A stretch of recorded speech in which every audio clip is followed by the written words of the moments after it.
La nouvelle A250 de Mercedes-Benz joue la carte de la révolution numérique et s'avère être une bonne routière.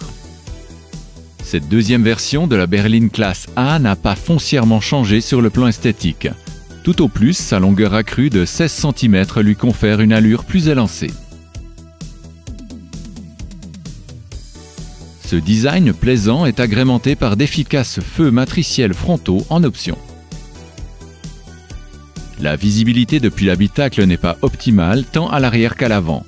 Les objets hauts comme les feux sont difficilement perceptibles. La caméra frontale est une bonne option d'achat pour pallier à ce défaut. L'habitacle futuriste et cosy de cette compacte est digne de la catégorie premium. Les matériaux raffinés sont rehaussés par un éclairage d'ambiance proposant 64 nuances de couleurs. Le tableau de bord est magnifiquement réduit à 2 écrans de 10 pouces qui regorgent d'informations et de paramètres de personnalisation.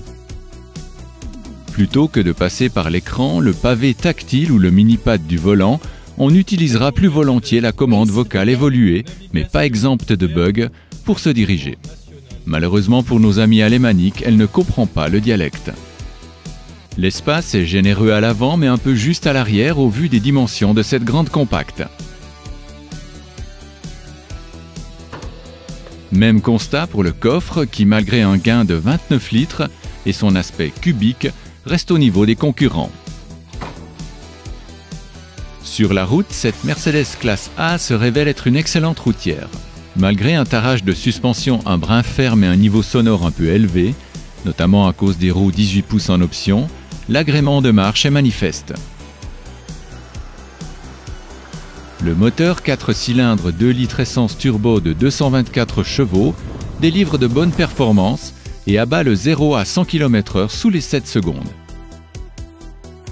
Précise, la boîte 7 vitesses à double embrayage rétrograde parfois un peu sèchement. La version A250 affiche globalement un bon équilibre. Les sensations de conduite apparaissent un peu filtrées et artificielles, à l'image de la direction, certes précise mais peu informative.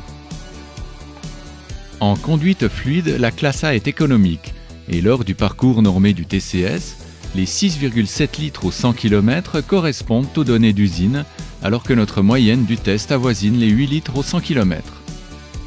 Néanmoins, les choses se gâtent dès que l'on force l'allure. La dotation de base est un peu chiche et oblige malgré un prix déjà élevé à prendre les onéreux packs d'options. Ce prix premium est compensé par un entretien gratuit de 10 ans ou 100 000 km, comprenant les liquides. Le pack assistance regroupe la plupart des aides à la conduite et comble la dotation juste satisfaisante des équipements de sécurité. Bilan.